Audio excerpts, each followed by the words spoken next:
Development Montreal is a collective that has been working in solidarity with social movements in the Middle East since 2005.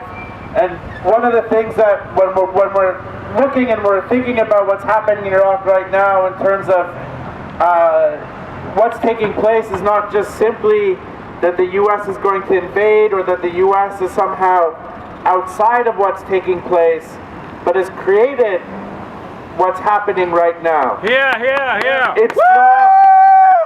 It's not outside of its manipulation, but the civil war, the sectarian conflict, is a direct not only result, but is actually crafted and was manufactured by the U.S. occupation. Shame on the U.S.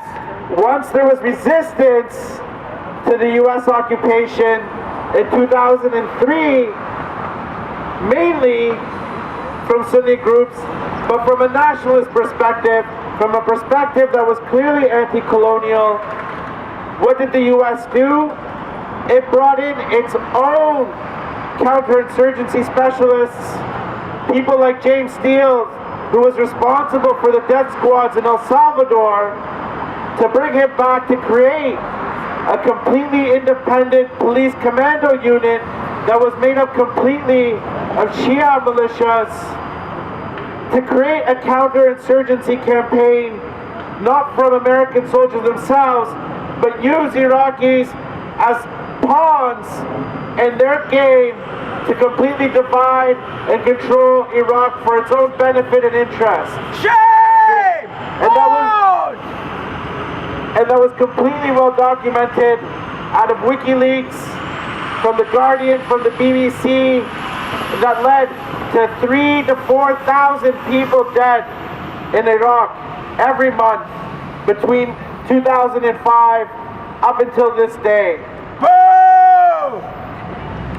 Shame on the U.S. Shame on the U.S.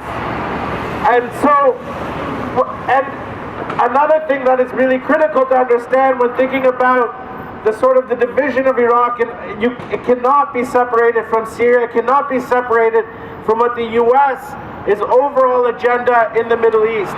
There can be no separation of what's taking place in Palestine today to what's taking place in Lebanon to what's taking place in Syria are not independent conflicts.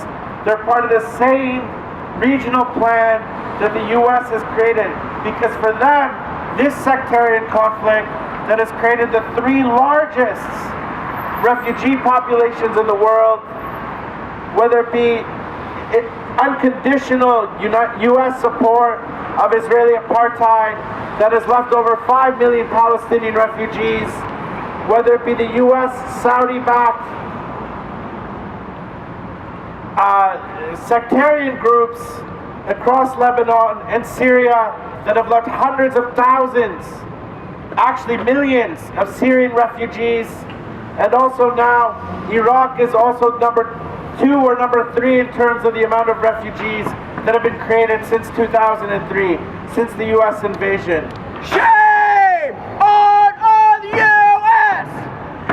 And so what's taking place is a U.S. agenda at any cost, not just only to isolate Iran, but it's for its own interest, whether that be oil, whether it be the attempt to isolate Russia and China, and the people who pay that cost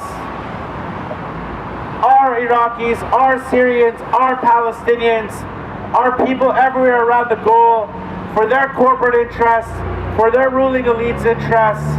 So no to U.S. occupation, U.S. not only out of Iraq, U.S. out of the entire Middle East, U.S. out of everywhere, and that's how we'll get a better world, where we'll be able to have real self-determination for all people across the world. Thank you. No justice, no peace. U.S. out of the Middle East, no justice, no peace. U.S. out of the Middle East, no justice, no peace. U.S. out of the Middle East, no justice, no peace. U.S. out of the Middle East, no justice, no peace. U.S. out of the Middle East, no justice, no peace. U.S. out of the Middle East. Bon, avant de passer la parole à la prochaine personne, j'aimerais juste vous rappeler rapidement que, bien qu'on soit ici pour dénoncer l'agression militaire et impérialiste des États-Unis, on est ici d'abord et avant tout pour montrer une geste de solidarité avec les Irakiennes qui vivent dans cette situation, qui sont, comme bien a dit la personne de Trump, qui ont été exiliés, réfugiés à cause de cette situation.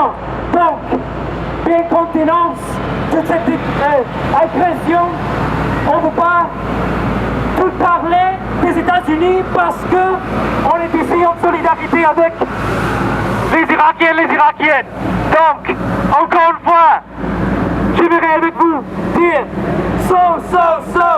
solidarité avec l'Irak. Solidarité avec l'Irak.